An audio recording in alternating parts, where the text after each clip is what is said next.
Hey, this is Kaius with another redstone tutorial. In this tutorial I'm going to be discussing power in redstone, and just going to start with this here. This here is simply this switch powers this note block here, as you can see. And how it does that is because in Minecraft you have two kinds of powers. You have strongly powered and weakly powered. So basically what happens is when I flick this switch, what actually is happening is that this switch is strongly powering this redstone dust. And then this redstone dust is strongly powering this block here. Then this block is weakly powering the note block above it. And note blocks will activate when they are weakly powered or strongly powered. That is why this here works.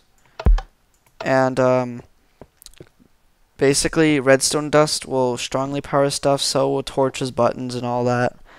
But blocks will only give off weak power if power travels through them. Here's just another example. What's happening here is basically when I flick this switch here, the switch is strongly powering the block below it, and that block weakly powers the note block next to it. Then here's another example. Same thing again, just on the side. Here's an example of what does not work. This does not work because when this torch is flipped, it strongly powers this redstone dust. This redstone dust strongly powers this block, which weakly powers this one, and then the power never makes it over here because it only goes all the way to weak. You can't go past that, and there's no power. The only exception to this rule about strongly weakly powered is right here. As you would think this would work, but it doesn't. That's because this is the only exception in which redstone dust cannot power a block strongly, and then that block weakly powers another redstone dust. So yeah, that's the only exception to that rule. Also, what I wanted to talk about in this video was a bit more about how redstone dust powers stuff, like in which direction. Redstone dust, just like this, will power every adjacent block to it.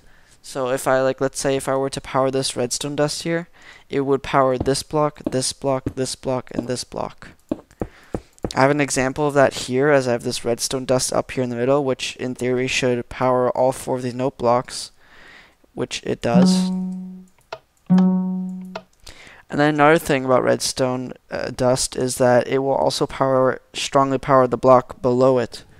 So here's an example of that. Is what happens here is this lever powers this redstone dust, which then strongly powers the stone block below it, and that stone block weakly powers each of these note blocks. That is why this here works. So yeah, that's all for this tutorial.